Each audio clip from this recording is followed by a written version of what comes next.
Merci à tous. Donc c'est moi qui vais démarrer, puis Anaël et Ninon prendront la suite. Donc bienvenue dans cette post-travail du RMT Trace. Donc nous on voulait vous parler aujourd'hui de l'attractivité, de comment améliorer l'attractivité de la filière cunicole en alliant le bien-être animal et le bien-être des éleveurs. Et donc on va pouvoir vous présenter tout de suite ce qu'on veut vous partager. Je laisse passer la diapo suivante. Euh, Sur les structures partenaires, donc le projet duquel on va vous parler aujourd'hui, c'est le projet Relève Lapin. C'est un projet qui est porté par le CLIP. Le CLIP, c'est l'interprofession du lapin. Et dans les partenaires, il y a notamment l'Italie dont je fais partie. À l'Italie, je suis responsable du service socio-économie, je ne me suis pas présenté. Et dans les autres partenaires du projet Relève Lapin, on a la Chambre d'agriculture des Pays de Loire, le lycée agricole de Bonnefond à Brioude, Haute-Loire, et puis la SNGTV, la Société nationale des groupements techniques vétérinaires. Et on vous expliquera pourquoi ces différents partenaires sont dans ce projet dans la suite. Alors sur la présentation, comme on se disait que toutes les personnes autour de table ne seraient pas forcément familiers, on vous a préparé quand même quelques diapos sur l'élevage de lapins de chair en France pour vous donner quelques chiffres et vous donner un peu quelques représentations des systèmes. Euh, on va ensuite vous parler de l'attractivité en filière cunicole, le travail collectif et donc plus rentrer plus concrètement dans un troisième temps sur les actions du projet Relève Lapin en tant que tel. Donc sur l'élevage de lapins de chair en France, je te laisse déployer. Donc déjà, ce qu'il faut comprendre sur l'élevage de lapins, c'est que c'est un élevage naisseur-engraisseur. Enfin, il est rangé dans les élevages des petits animaux, par exemple proches de la volaille, mais c'est vraiment deux systèmes qui n'ont rien à voir puisque quand on est éleveur de lapins, le plus souvent en tout cas, on gère la partie reproduction de ces animaux, puis la partie engraissement. Donc on va être plus proche par exemple d'un système porcin que d'un atelier de volaille de chair par exemple.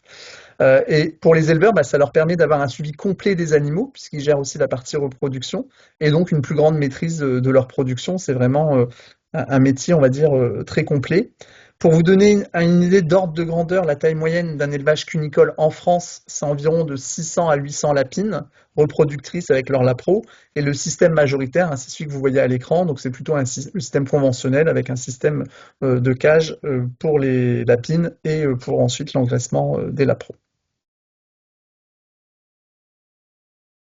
Depuis quelques années, ce mode conventionnel évolue et il y a de plus en plus de nouveaux modes de logement qui sont proposés pour les éleveurs de lapins.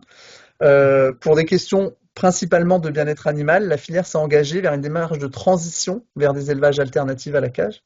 C'est ce que vous pouvez voir, il y a plusieurs modèles qui existent, hein, qui sont développés par différentes sociétés, mais vous voyez un peu le principe qui est assez commun. Donc c'est de mettre les animaux en groupe, sur la partie engraissement, hein, sur la partie engraissement uniquement, avec des petites plateformes, enfin voilà, de leur laisser en fait plus de possibilités d'exprimer des comportements naturels, mais avec tout un ensemble d'autres considérations à prendre, notamment sur les risques sanitaires, parce que c'est une filière qui a énormément travaillé sur la consommation pour baisser la consommation des antibiotiques. Donc il y a plein d'efforts qui ont été faits, donc il ne faut pas que ça soit perdu via ces systèmes alternatifs. Et puis bien sûr, parce que ça reste le nerf de la guerre, il faut que ça soit économiquement viable pour les producteurs, donc il faut avoir des systèmes qui soient rentables. Alors pour vous donner quelques chiffres clés, avoir des ordres de grandeur, donc la filière lapin, elle n'existe pas forcément dans tous les pays. En Europe, elle est plutôt dans les pays du sud de l'Europe. Donc le premier producteur européen, c'est l'Espagne, puis l'Italie. La France est en troisième position. Et c'est bien sûr aussi dans ces pays producteurs qu'il y a aussi les consommateurs. En France, en 2025, c'est 22 000 tonnes équivalent carcasse de viande qui ont été produites dans la filière lapin de chair. 95% des lapins qui ont été commercialisés sont faits sous le logo Lapin de France, hein, c'est-à-dire qu'ils sont nés, élevés, abattus et transformés en France. On y reviendra, mais en termes de souveraineté, ça a son importance puisque c'est une filière qui arrive à produire ce qu'on consomme. Et autre particularité aussi de la filière lapin, c'est un taux d'éleveuse dans les éleveurs qui est plutôt au-dessus de la moyenne avec 30% d'éleveuses dans la filière par rapport au reste de la population agricole, on est plutôt au-dessus.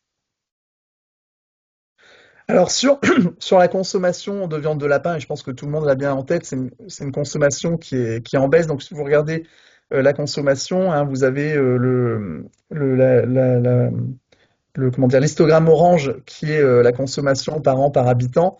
Et depuis 15 ans, on est passé à une consommation par an par habitant qui était autour de 700 grammes par an par habitant. À aujourd'hui, on est autour de un peu moins de 300 grammes par an par habitant. Donc c'est vraiment une consommation qui baisse. Et j'ai envie de dire de façon assez logique, assez symétrique, on a une production qui est également en baisse pour suivre cette évolution de la consommation. Alors quand même, néanmoins, même si la consommation est en baisse, la filière lapin, et ça c'est aussi une différence par rapport à d'autres filières avicoles, c'est on est pour l'instant toujours excédentaire, c'est-à-dire qu'on arrive à produire plus de lapins que ce qu'on consomme. Le taux d'auto-approvisionnement, donc qui est la production sur la consommation, est au-dessus de 100. Ça veut dire que si on a 100, on produit autant qu'on consomme. Si on est au-dessus de 100, on produit plus qu'on consomme. Et donc on est autour de 110, 115, 120 de taux d'auto-approvisionnement. Et l'idée, l'objectif, et c'est ce que va vous présenter Anaël pour la suite, c'est de surtout pas décrocher, que la production ne décroche pas plus vite que la consommation et qu'on se retrouve avec pourtant une filière où on consomme moins dans l'obligation d'importer des lapins pour subvenir aux besoins de notre consommation. Et donc c'est dans cette démarche et cette réflexion-là, et puis Anaël vous présentera aussi la pyramide des âges, où il y a eu cette réflexion qui a été menée pour s'assurer d'avoir des éleveurs de lapins demain pour subvenir aux besoins de la consommation et rester souverain sur cette production. Et je te laisse, Anaël, prendre ah non, pardon, il y a encore un chiffre. Juste pour vous présenter aussi la localisation des élevages de lapins. Donc, il y a à peu près un peu moins de 600 élevages de lapins en France actuellement. C'est une filière qui est extrêmement structurée. Donc, 90% des éleveurs français sont adhérents à une organisation de producteurs, hein. C'est une filière qui est extrêmement bien organisée. Il y a une dizaine actuellement encore d'organisations de producteurs qui sont réparties dans toutes les régions françaises. Et ce qu'il faut aussi avoir en tête, hein, c'est que le cœur de la production, le bassin de production majoritaire, ce sont les Pays de Loire avec 41% de la production. Ça fait écho d'ailleurs aux partenaires au Champ d'agriculture des Pays de Loire qu'on a vu tout à l'heure dans le projet Relève Lapin. Et les deux régions ensuite sont la Bretagne et la Nouvelle-Aquitaine, avec à peu près 13% de la production. Merci Simon pour cette présentation du contexte pour la filière. Je vais effectivement reprendre la main pour rentrer un peu plus dans le vif du sujet aussi de ce qui nous réunit aujourd'hui, qui est la question de l'attractivité en filière cunicole. Donc pour me Et comme présenter je t'ai pas rapidement, présenté, moi, Anaël, ouais, excuse-moi, tu peux aussi peut-être te c'est présenter, ce, puis non, il et, faudra aussi te présenter. Ouais. et ben c'est ce que j'allais faire. Donc Annelle Roussel, moi je suis chargé de mission au CLIP, donc à l'interprofession du lapin de chair. Principalement sur les sujets de renouvellement des générations, d'attractivité et de transition des systèmes d'élevage. Donc les sujets qui sont vraiment au cœur de ce projet Relève Lapin. L'attractivité en filière cunicole, c'est un sujet qui a vraiment été pris en main au niveau collectif face au constat que Simon a évoqué juste avant d'une pyramide des âges plutôt vieillissante et d'une baisse de la production assez notable depuis 10 ans entre les deux derniers recensements agricoles, 2010 et 2020, avec près de la moitié des élevages qui ont disparu dans la filière cunicole. Mais malgré ça, voilà, un âge moyen qui reste légèrement inférieur à la moyenne des exploitations agricoles lors du dernier recensement, mais une tranche de la population des éleveurs et des éleveuses de plus de 50 ans, voire même de plus de 60 ans, qui n'est pas négligeable et qui nous a invités collectivement à nous poser la question du remplacement de ces personnes pour maintenir une production nationale. Alors, cette stratégie au niveau de la filière cunicole, elle s'est faite en plusieurs étapes, de savoir comment est-ce qu'on allait travailler sur le sujet du renouvellement de génération. Et ça passait d'abord par la question comment améliorer l'attractivité des métiers de la filière. Et pour ça, la première étape au niveau de l'interprofession, avec le soutien de l'ITAVIS, ça a été de mettre en place une étude sociologique pour comprendre les spécificités des métiers de la filière cunicole et pouvoir avancer sur des bases solides derrière. Ensuite, on a commencé au niveau de l'interprofession à travailler des outils simples pour communiquer sur la filière. Je vous en parlerai juste après, mais étant une petite structure, une petite filière, on avait forcément des moyens un peu limités. On a mis en place des partenariats avec des acteurs de l'enseignement agricole, avec des acteurs de l'installation. Mais on a vraiment voulu aller plus loin et c'est comme ça qu'est né le projet Relève Lapin pour aller chercher des financements dédiés à cette thématique qui est vraiment importante pour la filière et qui nous permettra à terme vraiment d'accompagner efficacement les acteurs du terrain à déployer les outils qu'on aura produits et à assurer le renouvellement des générations.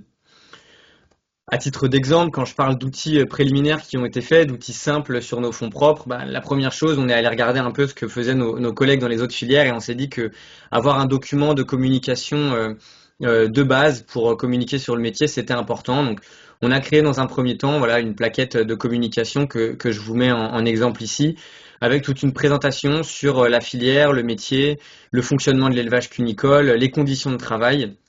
Et puis quelques notions financières sur l'installation, de rémunération, de coûts d'installation, etc.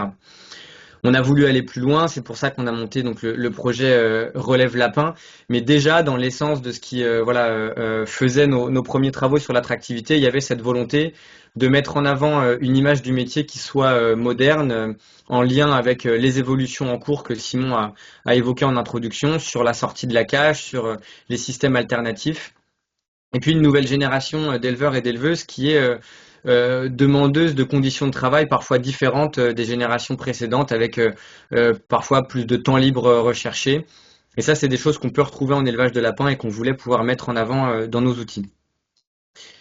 Le projet Relève Lapin, Simon l'a évoqué en introduction avec le collège de partenaires qui est réuni là-dedans, mais concrètement, relève, ça signifie renouveler les élevages cunicoles, à la fois en termes d'installation et de système d'élevage. On est ici sur un projet qui a répondu à l'appel à projet CASDAR démultiplication de France Agrimaire en 2024 et qui est porté par l'interprofession, donc par le CLIP. Ce qui peut faire aussi un peu la spécificité de ce projet CASDAR, c'est que c'est vraiment au niveau de l'interprofession, au niveau collectif qu'on a voulu porter ce projet-là. Les partenaires, Simon les a présentés. On a également des partenaires non financés, principalement les interprofessions régionales de la filière, mais également voilà, la SNGTV, l'INRAE qui sont partenaires actifs de ce projet. C'est un projet qui, étant porté par l'interprofession, a une portée nationale avec un déploiement spécifique des actions dans les différentes régions en fonction de besoins ou de contraintes qu'on peut parfois retrouver en fonction des territoires. Et un projet donc qui a démarré en octobre 2024 pour une durée de 27 mois qui prendra donc fin en décembre 2026. Je serai amené à le réévoquer dans un peu ce qu'on peut envisager de la suite de ce projet. Ce projet, il a pour vocation de répondre à 3 grands objectifs et vous allez le voir dans les actions que je vais vous présenter dans la suite. Mais concrètement, on vient vraiment chercher ici à susciter des vocations, permettre de nouvelles installations en élevage cunicole en passant par différents leviers. Donc, premièrement, répondre à la question de l'accessibilité du métier. On a un vrai besoin de répondre au manque de formation spécifique dans la filière cunicole. On n'a plus aujourd'hui de CS, on n'a plus de cours sur la cuniculture très présents dans les parcours de formation. Donc c'est un vrai besoin pour nous dans le cadre de ce projet de répondre à ça. En termes d'image et de visibilité du métier, je suis très content de voir qu'on est déjà une vingtaine de personnes aujourd'hui à s'intéresser au lapin, mais c'est vrai que on voit bien que c'est une filière aujourd'hui qui n'est pas la plus connue, la plus représentée dans les parcours de formation, mais dans le milieu agricole en général. Et pour nous, il y a un véritable enjeu aussi de se faire connaître et de communiquer sur nos évolutions pour montrer que c'est une filière qui reste dynamique et qui continue d'avancer malgré sa petite taille. Et enfin, ce qui fait le cœur aussi de ce projet, c'est la question des conditions d'exercice. C'est une notion qui est centrale quand on parle d'attractivité du métier, parce que dans cette période de transition de la filière vers une meilleure prise en compte du bien-être animal, on a un réel besoin de conserver une bonne maîtrise sanitaire, mais également des conditions de travail favorables, avec des pratiques qui évoluent, des gestes et techniques qui évoluent, et donc des questionnements importants à traiter dans le cadre du projet Relève Lapin. Je vais rentrer dans le détail un peu des actions. Vous verrez qu'on a 3 grands axes de travail en fait qui répondent aux 3 enjeux que je viens d'évoquer ici. Le premier axe, c'est un axe tourné vers l'enseignement agricole, avec cette volonté, comme je l'ai évoqué, d'améliorer l'accessibilité au métier. On va essayer, dans le cadre du projet, c'est ce qu'on a déjà pu faire et qu'on continue à produire, de diffuser des ressources pédagogiques axées sur l'élevage cunicole. Notre objectif, c'est vraiment de toucher les personnes déjà intégrées dans les parcours de formation agricole, d'ouvrir les portes à des personnes qui pourraient s'intéresser à ce métier via des stages, via des interventions en classe, via des modules de formation vraiment spécifiques. Et là-dessus, on s'entoure donc de différents partenaires. Pour ce qui est vraiment de la formation, Simon l'a évoqué tout à l'heure, on a dans le cadre de ce projet le lycée agricole de Brioude-Bonnefond en région Auvergne-Rhône-Alpes qui est partenaire de notre projet Relève. C'est un établissement de formation qui proposait déjà un module de formation sur le lapin, mais qui était vieillissant. Il n'avait pas été mis à jour depuis une vingtaine d'années, et donc les contenus ne correspondaient plus vraiment à la production telle qu'elle est pratiquée aujourd'hui.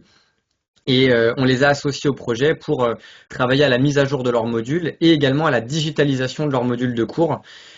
Ici, le module de formation qu'on propose, c'est un module de formation de type UCAR. Donc, c'est des modules de formation optionnels qui prennent place dans les formations BPREA, donc des profils plutôt d'installation ici qui sont concernés. Et c'est un module de 70 heures de formation avec différents cours sur le lapin et sur l'élevage qu'on cherche à proposer ici, des activités pédagogiques. Et notre objectif réellement dans le cadre du projet Relève, comme je l'ai dit, c'est de toucher les éleveurs et les porteurs de projets au niveau national.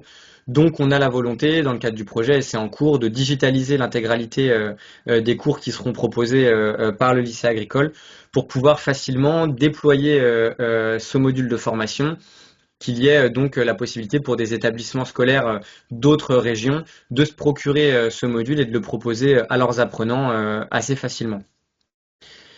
En complément de cette formation, parce que c'est vrai que là on touche quand même plutôt des personnes qui sont déjà intégrées dans un dispositif d'installation, on a la volonté aussi de mettre en place un kit d'intervention pédagogique avec des outils pour parler du métier, pour parler des évolutions. Pour en évoquer quelques-uns, on a donc l'INRAE qui a développé il y a quelques années un jeu sérieux qui s'appelle Installap, qui est concrètement un jeu de cartes qui vise à construire virtuellement un système d'élevage cunicole en déterminant les aspirations du porteur de projet et les contraintes qu'il a envie d'imposer à son système, et ensuite de stimuler la discussion, les échanges autour des projets d'installation pour pouvoir évaluer ensemble la faisabilité de ces projets-là. C'est des outils qui sont assez intéressants à utiliser pour nous avec des porteurs de projets. Dans le cadre de Relève, on cherche aussi à développer des outils simples, mais pour intervenir en classe ou intervenir dans des salons étudiants. Là, je vous ai mis une illustration, voilà, d'une intervention qui avait pu être faite autour de quiz sur la cuniculture, sur le métier d'éleveur, sur la filière, avec un public plutôt de collégiens ou de lycéens ciblés ici. Et puis des présentations de la filière cunicole qui soient uniformisées, faciles d'utilisation pour les acteurs de la filière, avec des données techniques qui soient à jour, avec des présentations qui correspondent aux enjeux actuels de la filière. En complément, je l'ai évoqué, on a des partenaires en dehors du projet Relève Lapin avec qui on travaille fréquemment, notamment un partenaire avec qui on a pu travailler sur 2 ressources pédagogiques, Educagri Édition. Donc Educagri Édition, c'est la maison d'édition de l'enseignement agricole français qui a voilà une cinquantaine de personnes qui travaillent au sein de la structure et qui touchent un très grand nombre d'établissements au niveau national via la production de livres ou de ressources pédagogiques en ligne, des ressources numériques. Là où nous, on s'est positionné avec Educagri, c'est sur plusieurs projets plutôt de ressources justement numériques, avec tout d'abord la réalisation d'une vidéo dans leur collection Je suis, donc une vidéo Je suis éleveuse de lapins, qui est un témoignage d'une jeune éleveuse installée en système alternatif à la cage standard, dans laquelle elle présente son parcours de formation, son parcours d'installation, son quotidien en tant qu'éleveuse, ce qui fait sa passion pour le métier aujourd'hui, et puis ses conseils, sa vision pour les futurs installés à qui elle préconise de s'installer en tant qu'éleveur, éleveuse de lapins également dans cette vidéo. C'est une vidéo qui existe sous plusieurs formats et ce qui fait sa richesse pour nous, c'est le fait qu'elle est diffusée directement par Educagri sur leur compte YouTube, mais également dans le cadre d'un partenariat étendu avec l'ONICEP, donc qui est l'Office national d'information sur les enseignements et les professions, donc un organisme qui relève du ministère de l'Éducation nationale, qui du coup diffuse également cette ressource-là et qui nous donne à nous, filière cunicole, une belle visibilité autour de nos enjeux et de notre métier qu'on cherche à mettre en avant ici. Le deuxième outil qu'on a pu créer avec Educagri, c'est un outil qui est ici moins de l'ordre de la communication grand public, mais vraiment de l'accompagnement pédagogique pour les enseignants et les apprenants en formation, avec une volonté d'expliquer en détail le fonctionnement d'un élevage de lapins. Et là, on a travaillé ici sur la création d'une visite virtuelle d'élevage, donc une visite virtuelle à 360 degrés sous un format non pas casque de réalité virtuelle, mais plutôt sur ordinateur, sur tablette, avec un élevage que vous pouvez visiter comme vous pourriez le faire sur Google Maps, Google Street View, de vous promener dans les différentes stations de l'élevage. Et puis tout au long du parcours de visite, il y a accès à des documents techniques, à des vidéos explicatives qui viennent compléter cette ressource. Et en fin de visite, les étudiants ont accès à un itinéraire pédagogique de questions qui permet à l'enseignant de vérifier la bonne compréhension des sujets par les apprenants et de faciliter donc l'animation d'une activité en classe. Ici, cette ressource, elle est non pas grand public comme je l'ai dit, mais vendue par Educagri dans des packs de ressources sur l'élevage pour les établissements scolaires. Ce qu'il y a d'intéressant, et je vous le mentionne parce qu'on a peut-être dans le tour de table des personnes d'autres filières d'élevage que ça pourrait intéresser, c'est une ressource qui est toute neuve pour Educagri Édition, qui rentre dans une collection qui s'appelle In Situ. Et on est arrivé, nous, dans la filière lapin, un peu sur les premiers formats qui étaient créés par Educagri. Mais aujourd'hui, il y a une vraie volonté de la maison d'édition d'aller plus loin dans la création de ces ressources-là et de les décliner sur l'ensemble des filières d'élevage pour avoir une collection complète au niveau zootechnie sur les visites virtuelles. Donc, si ça vous intéresse, n'hésitez pas à me poser des questions sur le sujet ou à vous rapprocher d'Educagri par la suite. Le deuxième axe du projet, comme je le disais, c'est un axe plutôt tourné autour de la communication sur les métiers. Ici, l'objectif est simple, hein, c'est vraiment de se faire connaître, de montrer la filière, les métiers. On a plusieurs actions, je vais en parler de quelques-unes ici. Mais tout d'abord, ce qui est important, et notamment dans cette notion d'évolution de la filière avec une meilleure prise en compte du bien-être animal, c'est vraiment pour nous le besoin de communiquer sur ces évolutions, de communiquer sur le métier qui évolue et puis de le faire avec des ambassadeurs et des ambassadrices qui présentent également le renouveau de la filière avec donc des jeunes éleveurs, mais des personnes également en milieu de carrière qui vont être amenées parfois à s'associer avec des jeunes ou à intervenir fréquemment dans des établissements scolaires. Donc pour nous, il y a un vrai enjeu ici de former ces éleveurs à la communication. On a ici mis en place des formations dans le cadre du dispositif éleveur témoin que vous connaissez peut-être, mais qui est une formation donc à destination des éleveurs et des éleveuses qui existe depuis 20-25 ans dans les filières laitières, mais également dans les filières bovines au sens plus large et également en volaille. Et donc on a voulu nous aussi dans le lapin pouvoir mettre en place cette formation pour que voilà les éleveurs et les éleveuses puissent se présenter, parler de leur métier, apprendre à utiliser un vocabulaire adapté au public ciblé. Parfois échanger sur des sujets de controverse, qui est un vrai enjeu aussi pour nous dans un contexte de transition de la filière, de répondre à des questions sur le bien-être animal, répondre à des questions sur la santé animale également.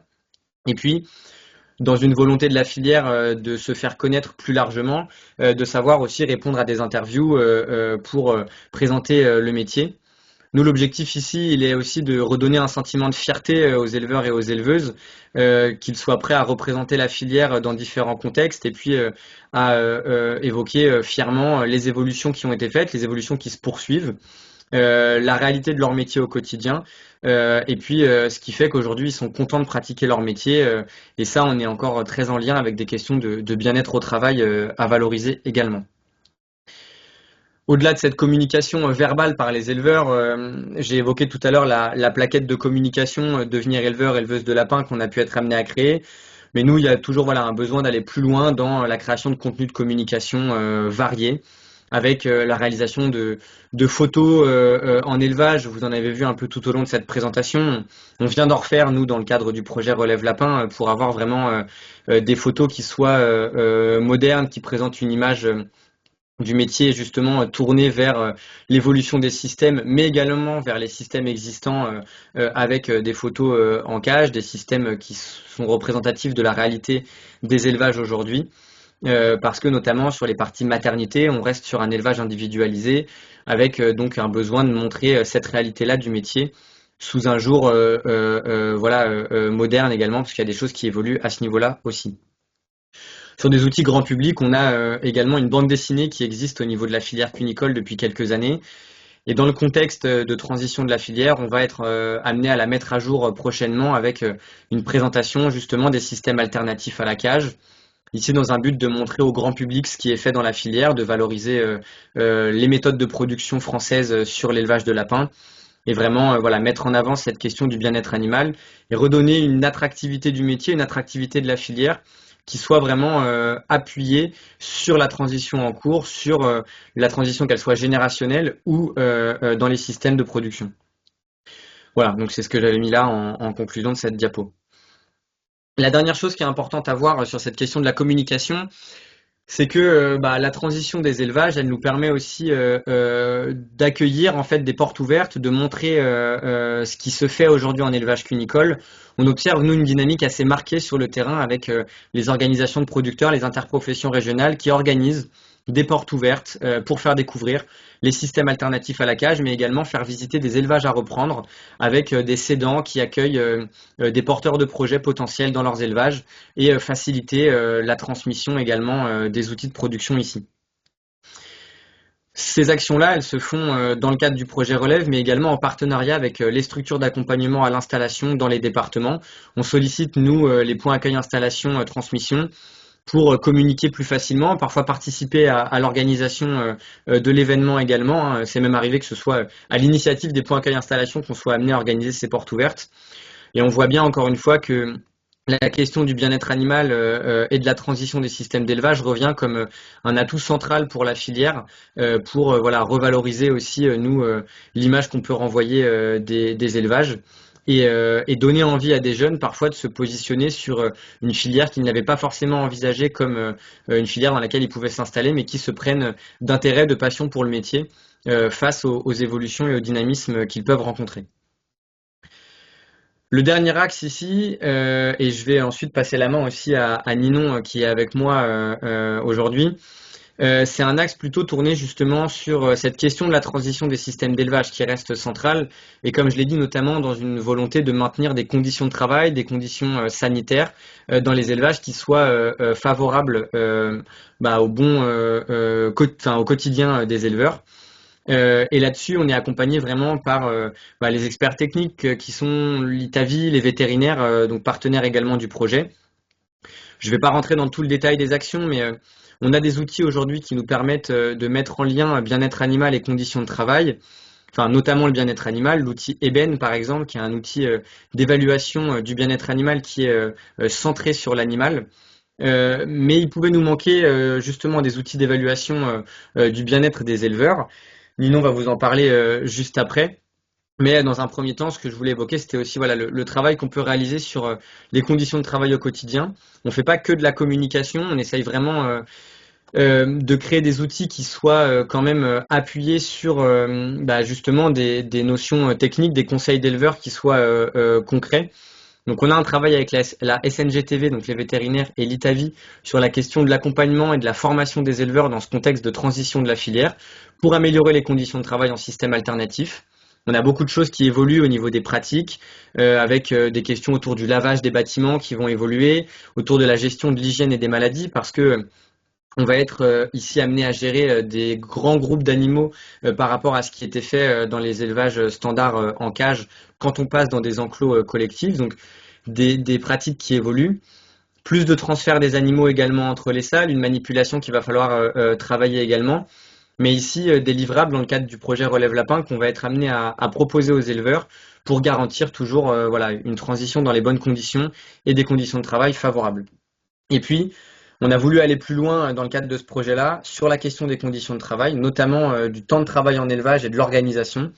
Et pour ça, donc, on a recruté Ninon sur ce projet dans le cadre d'un stage de fin d'études qui va vous présenter un peu ce qu'elle est amenée à faire aujourd'hui au CLIP et à l'ITAVI dans le cadre du projet Relève Lapin. Merci Anaëlle et du coup bonjour. Donc moi je suis étudiante donc à l'Institut Agro à Rennes donc en dernière année d'école d'ingénieur agronome, donc en spécialité production animale. Et donc c'est dans le cadre de mon stage donc de fin d'études que je travaille donc avec l'ITAVI et le CLIP, donc avec Simon et Anaëlle. Et donc effectivement, comme a été évoqué précédemment, donc du coup dans un contexte d'attractivité de la filière, mais également One Welfare et de transition des élevages. Donc c'est dans ce contexte-là que mon stage s'inscrit, avec donc du coup un besoin de mieux quantifier le temps de travail, donc a besoin de justement quantifier cette charge de travail, mais également de récupérer des données précises sur la charge de travail qui vont être associées à chaque tâche. Effectivement, on avait un manque actuel de références fiables et on a donc besoin de récupérer des données sur justement le temps de travail en élevage, sachant qu'on a déjà, la filière a déjà un réseau donc du coup de fermes de référence pour lequel ils ont donc des données technico-économiques, mais on cherche donc à les compléter sur une approche du coup conditions de travail et donc plus complète. Et donc c'est l'objectif aussi de pouvoir produire en fait des données robustes, des références fiables pour améliorer la connaissance et donc par la suite le pilotage des ateliers cunicoles, mais également de pouvoir faire une comparaison donc du temps de travail en fonction des différents systèmes de logement, donc systèmes conventionnels et les systèmes alternatifs, afin de pouvoir identifier des potentiels impacts des logements alternatifs, notamment sur l'organisation du travail. Et effectivement, comme évoqué donc précédemment, on est dans un contexte actuel de transition des élevages, avec notamment l'initiative européenne, donc du coup End of the Cage Age, qui encourage l'abandon progressif des cages. Donc du coup, d'où la nécessité également de développer des systèmes alternatifs au sein de la filière, sachant qu'on a observé une augmentation justement de ces logements de 1,5% en 2024, donc par rapport à 2023. Et également, la filière s'est engagée à un objectif de 30% de logements alternatifs d'ici 2030, d'où également la nécessité de pouvoir accompagner les éleveurs sur cette approche-là et cette transition. Donc du coup, les missions de mon stage sont principalement donc déjà de viser de réaliser des enquêtes sur un territoire national. Donc ça, on reviendra dessus par la suite, mais également de pouvoir réaliser donc des bilans de travail en élevage cunicole pour actualiser les données avec les modèles alternatifs à la cage, de faire des recherches sur les thématiques de travail en élevage, donc l'organisation, le temps de travail, les attentes également des jeunes et des personnes qui seraient en reconversion, donc notamment par rapport au métier, mais également par la suite de pouvoir valoriser ces résultats en rédigeant notamment des livrables qui vont être destinés aux professionnels, mais également d'avoir des supports de communication pour potentiellement des porteurs de projets ou des étudiants sur notamment l'organisation de travail, le temps, la rémunération notamment. Et donc du coup, dans le cadre de ce stage, donc je suis actuellement en train de réaliser donc mes enquêtes, donc sous forme donc de bilan de travail que j'expliquerai plus précisément par la suite. Donc avec un objectif de réaliser environ 15 à 16 enquêtes, avec donc un échantillon qui différencie donc les systèmes conventionnels en cage, donc comme on peut voir en image, donc du coup sur la droite, et les systèmes alternatifs, donc pareil, où on représente les parcs donc en image sur la droite, et avec également comme critère principal l'organisation du travail, donc avec les gens qui travaillent seuls, donc qui réalisent l'ensemble des tâches liées à l'élevage seuls, avec une aide occasionnelle mais qui reste non structurante, une main-d'œuvre régulière qui intervient régulièrement pendant le cycle, donc qui peut être de l'entraide, du bénévolat ou encore des prestations, et également de la main-d'œuvre permanente, c'est-à-dire la présence d'un salarié permanent, qui va donc permettre de prendre en compte à la fois l'aspect quantité de travail, charge de travail, mais également l'aspect donc bien-être animal avec donc du coup la comparaison entre les deux systèmes. On a également pris un échantillon qui est représentatif du coup du nombre de femmes en élevage cunicole, c'est-à-dire 30% comme l'avait évoqué Simon tout à l'heure. Donc le genre fait également partie des critères secondaires. On a pris également en compte la localisation, avec donc une majorité des élevages qui seront dans le Grand Ouest et donc principalement dans les Pays de la Loire. Mais étant donné que c'est un projet qui a une portée nationale, j'ai pu réaliser également des enquêtes en Normandie, dans le nord et dans l'est de la France. Mais également en parallèle, on a un autre projet mené par l'ITAVI qui est le projet Attract, donc du coup qui vont réaliser également des bilans de travail dans la région donc Auvergne-Rhône-Alpes, qui vont permettre d'avoir une bonne représentativité du territoire français, enfin national du coup. Et également, on a pris en compte l'ancienneté des éleveurs dans la filière pour pouvoir vraiment bien caractériser justement cette perception de la charge de travail plus précisément. Et donc enfin, donc du coup, la méthode qui est utilisée au cours de ce stage, la méthode bilan-travail. Donc j'ai pu avoir une formation avec Sophie, donc du coup ici présente. Donc le bilan-travail, c'est un outil du coup d'analyse du travail en agriculture qui a été mis en place en 1990, mais qui a été petit à petit amélioré avec notamment une application qui a été mise en place récemment. Donc ça a été mis en place par l'INRAE et l'IDEL, et ça a pour objectif de pouvoir quantifier le temps de travail et de mieux comprendre l'organisation justement de ce travail à l'échelle de l'exploitation. Donc l'intérêt, c'est vraiment de pouvoir quantifier donc, cette organisation de travail avec le rythme, la conduite, la charge, mais également la qualité de vie de l'éleveur avec le temps libre qui va être disponible et l'équilibre vie personnelle et vie professionnelle. Et donc, celle-ci se base sur une enquête donc en face à face de 2 à 4 heures et une reconstitution du coup de cette charge de travail sur une année complète à l'aide uniquement de la mémoire du travailleur. Et ça permettra d'obtenir par la suite des résultats tels que notamment des ratios d'efficience ou encore des repères d'organisation qui vont nous permettre donc du coup par la suite de produire des livrables. Donc effectivement, certains livrables avaient déjà été produits notamment sur une plaquette donc que Anaëlle a présenté précédemment, mais donc nous l'objectif c'est vraiment de pouvoir la compléter avec des données cette fois-ci plus précises et donc de pouvoir enrichir justement ces données. Donc voilà, c'est bon. Bah, merci Ninon pour la présentation de ton stage. On arrive à la fin de notre présentation. Ce que je voulais vous dire en conclusion, c'est que voilà, nous au niveau de la filière cunicole, il y a un vrai dynamisme qui se maintient au niveau des acteurs de la filière. Le projet Relève Lapin, il prendra fin en décembre 2026. Donc on a encore quelques mois devant nous, mais la fin approche rapidement. Les suites à donner à tout ça, voilà, ça va être de finaliser les actions en cours, parce qu'on a encore pas mal de choses à faire, que ce soit sur les outils que je vous ai présentés, sur les stages, enfin le stage qui est en cours avec Ninon, dans le but voilà, d'accompagner au mieux les acteurs de terrain pour déployer les outils produits à l'issue du projet. Et puis avec un vrai objectif tout de même qui reste central, c'est de faire découvrir la cuniculture dans les parcours de formation, profiter de ce contexte-là de renouvellement des systèmes et des générations pour vraiment faire connaître la filière et les métiers. Et de le faire dans une approche qui soit vraiment cohérente avec la réalité du terrain. On s'appuie sur les données qui sont les plus fiables possibles. On cherche vraiment à communiquer sur la base d'outils qui soient parlants pour tout le monde, qui nous permettent de présenter le métier tel qu'il est en termes de conditions de travail, en termes de bien-être animal. Et ça nous tient vraiment à cœur parce que on a voilà, des éleveurs qui sont fiers de leur métier aujourd'hui et qui voudraient pouvoir transmettre leurs outils. Et nous tâchons de les accompagner au mieux dans le cadre du projet Relève Lapin.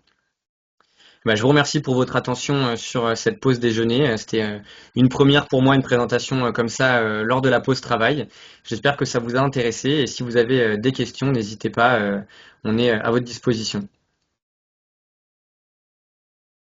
Merci beaucoup. Eh bien, nous avons déjà des questions dans le chat et comme nous ne sommes pas très nombreux, je vais inviter les personnes qui ont envie de poser leurs questions à allumer leur caméra et leur micro. Donc, je vais demander si Madame Usuro est toujours là. Je vous en prie, vous pouvez adresser directement votre question. Bonjour Anne Zuro, chargée de mission. On vous entend pas très bien. Allô, vous m'entendez? Allô? Faiblement. Ah, excusez-moi, je dois avoir un souci. J'ai mon collègue qui parle à côté. Oui, je voulais savoir si la proposition au niveau pédagogique, l'élevage plein air est présenté. Alors, pour répondre à la question, de savoir si l'élevage plein air sera présenté dans le module de formation qui est prévu, il faut savoir que donc, comme je l'ai dit, l'établissement de Brioude de Bonnefond disposait déjà d'un module de formation sur la production cunicole, dans lequel justement ils avaient fréquemment des candidats sur de la production plein air, production biologique. Donc c'est des choses qui vont rester au programme des cours, sur lesquels nous, en tant que CLIP, on accompagne un petit peu moins la rédaction des contenus pédagogiques parce que le CLIP, comme vous le savez, Anne, ne représente pas les éleveurs bio qui ont leur association en parallèle, et avec qui on échange fréquemment. Et donc l'enseignante avec qui on travaille sera amenée à contacter également les éleveurs bio pour rajouter des contenus qui touchent à ce mode de production. Si, et c'est quelle enseignante? Une enseignante qui s'appelle Marion Faure, qui est notre partenaire sur le projet. Merci. Olivier? Oui. En fait, on y a déjà répondu plus ou moins dans le chat. C'était des questions par rapport. Ça nous arrive des fois quand même rencontrer des jeunes qui seraient intéressés par la production cunicole et quand on aborde la question du travail, on est bien en peine mais Ninon en avait parlé aussi, hein, de lui donner des informations fiables sur le temps de travail, surtout avec l'évolution maintenant des conditions d'élevage. On a des vieilles références qui sont peut-être plus d'actualité aujourd'hui. Donc là, oui, ça a été répondu dans le chat et puis avec les résultats du bilan de travail, on aura peut-être un peu plus de grain à moudre, je pense. Oui, tout à fait. C'est l'objectif, hein, et c'est ce que Ninon est en train de réaliser dans le cadre du stage. C'est vrai que c'est nous une donnée qui nous est souvent demandée. On le voit, hein, avec des porteurs de projets, quel que soit l'âge, hein, d'ailleurs, que ce soit des personnes en reconversion ou des jeunes en formation agricole. Mais cette question du temps de travail et de l'organisation, elle reste centrale. Et on a, nous, des vieilles références sur le lapin que Ninon a évoquées et qu'on avait déjà pu utiliser dans des documents, mais qui n'étaient pas pleinement satisfaisantes pour nous en termes de communication. Et au-delà de ça, dans ce contexte d'évolution également des systèmes d'élevage, il y a des choses qui changent beaucoup et qui nécessitent une approche. Et là-dessus, Ninon l'a évoqué, mais dans l'échantillon qu'elle prend en compte, il y a vraiment cette distinction entre système d'élevage qui est faite pour que justement on puisse avoir une référence cohérente avec les élevages tels qu'ils sont aujourd'hui et tels qu'ils seront demain. Et je me permets aussi de compléter là sur un autre angle dont on n'a pas parlé, c'était pas là le cœur de la présentation, mais sur la question de la rémunération, qui est aussi souvent un critère sur lequel les jeunes qui veulent s'installer veulent savoir un peu quels sont les ordres de grandeur. Et dans la plaquette, il y avait déjà aussi une première proposition des premiers chiffres qui avaient été présentés, mais c'est aussi quelque chose qui va être remis à jour dans le cadre du projet Relève Lapin, pour qu'ils aient la vision complète entre le temps de travail, la rémunération, enfin l'entièreté de ce qui se présente quand on devient éleveur de lapins. Merci. Agathe, tu as une question, donc tu peux allumer ta caméra et ton micro si tu le souhaites. Oui, bonjour, merci. Effectivement, c'est une présentation qui est très intéressante et qui peut aussi aider, en tout cas sur certains outils, les autres filières, donc merci. Et ma question, elle portait plutôt sur le partenariat finalement avec Educagri Édition. Voilà, si vous pouviez en dire un petit peu plus sur comment s'est construit finalement votre partenariat et comment vous travaillez avec eux aujourd'hui. Ouais, tout à fait. Alors, le partenariat, il a démarré au départ avec une prise de contact de la part d'Educagri Édition auprès de notre association scientifique de recherche en cuniculture, parce qu'ils étaient en train de dépoussiérer un peu leur bibliothèque et un peu comme c'était le cas pour l'établissement de Brioude qui avait une vieille formation. Educagri avait des vieux livres sur la cuniculture qui n'avaient pas été mis à jour depuis 25 ans. Et donc, ils avaient la volonté de mettre à jour ces livres-là. Alors, au final, c'est pas le premier outil qu'on a travaillé parce que c'est assez compliqué en fait à retravailler des livres. Mais ça a ouvert la porte à d'autres discussions parce que Educagri, comme je l'ai un peu évoqué, cherche à diversifier la gamme d'outils qu'ils proposent aux établissements en modernisant aussi leur collection. Et ils nous ont proposé de travailler sur des contenus pédagogiques numériques un peu nouveaux. Alors, la vidéo Je suis, c'est un format qui existe depuis longtemps chez Educagri. C'est un format de vidéo de témoignage que vous pouvez retrouver sur YouTube. Il y en a un bon nombre là-dessus.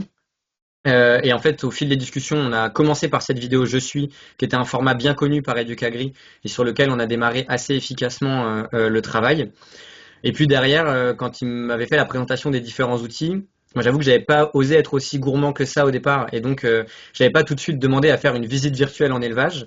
Et c'est plutôt eux qui me l'ont proposé ici parce que comme c'était un format qui était assez nouveau, ils n'avaient fait qu'un pilote de cette ressource-là. On arrive, nous, comme étant la deuxième ressource produite uniquement sur cette collection in situ. Donc on a essuyé les plâtres sur certaines choses, on a dû revoir un peu de l'organisation, enfin voilà, il y a des choses qui ont évolué. Mais ce qui est très intéressant dans le partenariat avec Educagri Édition, notamment pour une petite filière comme nous, mais ça touchera aussi les autres parce que on est tous concernés par des questions financières, c'est que Educagri Édition répond à une mission d'intérêt pour le ministère de l'Agriculture et de l'Enseignement. Et donc, les actions qu'on a menées avec eux, c'est du temps de travail pour nous, mais c'est tout. Et le financement de la réalisation des ressources, les tournages en élevage, le montage, la diffusion, la mise à disposition des contenus, tout ça, c'est Educagri qui le prend en charge. Quand j'évoquais tout à l'heure la volonté d'Educagri de maintenant de faire un ensemble de contenus sur les autres filières d'élevage, ça a notamment été repris par la chaire zootechnie de la DGER, à qui Educagri a présenté notre ressource in situ en élevage cunicole, qui a été très intéressée et qui veut vraiment maintenant le décliner sur les autres productions. Et voilà, donc ça a été un partenariat qui s'est mis en place petit à petit et que nous, on a vraiment beaucoup apprécié. Les équipes sont vraiment hyper attentives à respecter l'expertise technique des filières et des professionnels pour vraiment passer un message qui soit cohérent avec, encore une fois, ce qu'on connaît, nous, du métier aujourd'hui. Donc voilà, je ne peux que recommander de travailler avec eux. Merci. Madame Dorbet? Oui, bonjour. Merci beaucoup pour la présentation du projet Relève Lapin. Bonjour Anaëlle. Alors moi j'avais 3 questions. La première c'est une question qui porte sur l'enquête sociologique de début de travaux. Si tu peux en dire 2 mots Anaëlle, et puis peut-être me donner la référence. La deuxième c'est par rapport à l'objectif des 30% de logements alternatifs dans la filière. Est-ce que tu peux faire un point sur où on en est actuellement, parce que 1,5% sur 2024, ça paraît peu, et du coup, est-ce que cet objectif reste réaliste par rapport aux ambitions du CLIP? Et la troisième question, elle porte plutôt sur le travail de Ninon et sur le bilan travail, et c'est juste une précision de méthodologie. Du coup, est-ce que c'est une enquête qui se fait seulement à dire d'experts, ou est-ce que tu fais des observations aussi du travail? Enfin, moi, je suis pas familière de cette méthode-là que d'autres collègues utilisent effectivement pour mesurer, quantifier le travail en élevage. Donc, si tu peux en dire 2 mots, je te remercie. Je vais reprendre les questions dans l'ordre. Sur la question de l'enquête socio qui avait été réalisée, en toute humilité, c'est une enquête avec une approche sociologique, mais je ne vais pas me targuer d'avoir moi-même les compétences d'un sociologue, puisque j'étais en stage de fin d'études quand j'ai réalisé cette enquête-là. On en avait échangé, Floriane, il y a 3 ans et quelques maintenant. Donc c'était une enquête qui avait été réalisée aussi avec donc l'encadrement de l'ITAVI ici, et donc de Simon notamment, qui avait pour objectif d'aller interroger des éleveurs, des éleveuses et des professionnels de la filière qui gravitent autour des élevages, pour avoir une approche un peu complète sur la perception du métier, la perception de l'avenir de la filière, le travail au quotidien, leur vision de l'attractivité de la filière, etc. Ça avait pris la forme de 22 entretiens avec des éleveurs et des éleveuses, des entretiens d'1h30 à 2 heures semi-directifs, et de 16 entretiens avec des professionnels de la filière dans les domaines de la nutrition, de la génétique, de la main-d'œuvre extérieure aux élevages, des prestataires, etc. Je peux, si tu le souhaites, te retransmettre mon rapport de stage, et notamment la synthèse qui en avait été faite aux Journées de la recherche cunicole l'année dernière, parce que je ne t'imposerai pas la lecture de mon rapport de stage, peut-être qui est un peu barbant sous le format qui nous est imposé en 3e année d'école d'ingénieur. Non, mais je m'en souviens, c'était juste pour m'assurer Ouais, que c'était bien cette c'est bien ça, enquête-là, ouais, voilà, ou tout à fait. tu parlais d'une autre enquête. Et c'est vraiment là-dessus qu'on s'appuie aujourd'hui pour travailler sur ces questions de l'accessibilité, de l'image et des conditions de travail, avec une typologie des élevages qui avait été enfin des éleveurs qui avaient été réalisés à l'époque, et qui nous permet aussi de créer des outils qui soient vraiment qui répondent bien à un besoin. Si on est face à des apprenants ou face à des personnes en reconversion, on va pas forcément aller mettre en avant les mêmes notions. Donc on essaye aussi de se servir de ça pour produire des outils pertinents. La deuxième question sur la proportion d'élevage alternatif. Cet engagement qui a été pris par la filière, par l'intermédiaire donc de l'interprofession, c'est un objectif que l'on s'est fixé fin 2024, avec donc pour horizon 2030. Quand on s'est fixé cet objectif, on était à 10% donc d'élevage alternatif pour la partie engraissement dans la filière. Et donc, si Ninon a évoqué une progression d'1,5%, on attend les résultats pour cette année, parce qu'on a donc un suivi technico-éco annuel dans la filière, dont les résultats vont nous être diffusés par l'ITAVI au début du mois de juillet. au vu de ce qu'on voit du terrain et du ressenti qu'on a, on attend une progression quand même plus importante que ce qu'on avait vu l'année précédente. Parce que voilà, on a des éleveurs qui sautent le pas de plus en plus, qui ou bien en milieu de carrière ou bien en cours d'installation font un investissement ou un réinvestissement. Donc ce sera à confirmer. Nous, l'objectif, il nous paraît toujours réaliste là-dessus, et on encourage vraiment toujours la filière à aller dans ce sens-là. Mais voilà, normalement, c'est un objectif qui nous paraît toujours atteignable. Et je vais laisser la parole à Ninon sur la partie bilan travail, qui maîtrise bien mieux que moi la méthodo là-dessus. Donc du coup, pour la question sur le bilan travail, donc l'objectif c'est de quantifier, mais elle se base uniquement du coup sur les dires d'éleveurs. En fait, l'éleveur nous dit en fait son planning, sachant qu'en lapin le cycle c'est un cycle de 6 semaines ou de 7 semaines.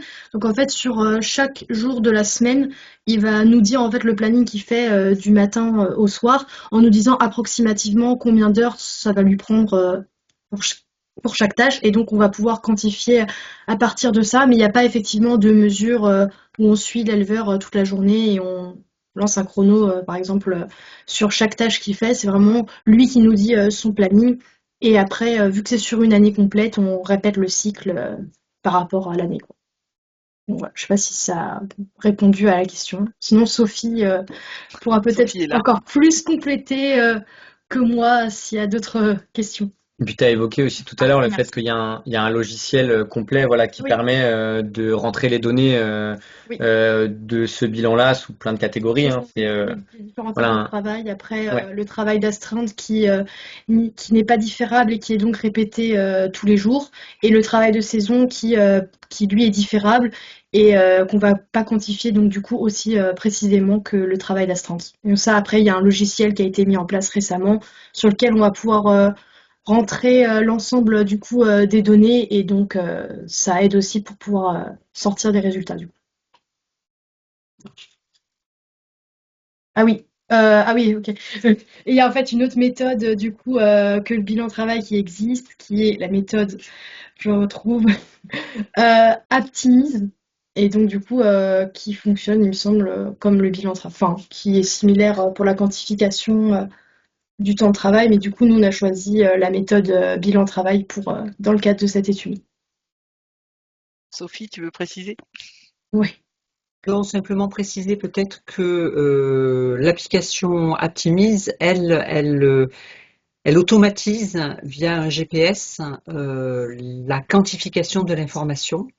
Donc c'est l'éleveur qui a dans sa poche son téléphone, qui l'allume le matin, et le téléphone, en fonction de là où l'éleveur se rend, il va savoir s'il s'occupe de ses lapins, de ses cultures, etc., etc. Il va automatiser donc la collecte de l'information avec des petits questionnements méthodologiques qu'on se pose sur cet outil-là, qui sont, des fois on n'est pas connecté, des fois le téléphone il n'a pas assez de batterie pour quantifier, et bon voilà, bon, et donc on reporte sur l'éleveur en fait le temps de collecte de l'information, et alors que sinon c'est entre guillemets l'accompagnant qui va faire le bilan de travail. Voilà, c'est pas le même temps passé et pas les mêmes. Alors, je n'ai que votre prénom. Sophie, je vous en prie. Oui, bonjour, vous m'entendez? Oui. Bon, je peux pas mettre ma caméra, je crois que j'ai dû la désactiver en entrant dans le Teams. Donc moi, je suis future repreneuse d'un élevage dans les Hauts-de-France. Donc c'est c'est un élevage familial, hein, puisque c'est mes parents qui étaient avant, enfin, qui étaient d'ailleurs encore toujours cuniculteurs. J'ai une question, parce que mon projet c'est de créer un labo de transfo-inturie à la ferme et après d'envisager une ferme pédagogique. Est-ce qu'il y a des outils pour les enfants qui pensent être créés? C'est une cible qu'on a envisagée déjà effectivement, notamment en lien avec nos collègues de la Chambre d'agriculture des Pays de la Loire et de l'interprofession régionale Interlap, qui intervient fréquemment dans des salons grand public avec des visites justement scolaires, maternelles, primaires. Ce qui peut être fait aussi en centre Val de Loire, mais bon, il y a un peu moins d'élevage là-bas, donc voilà, on a cette expérience-là par des collègues sur le terrain.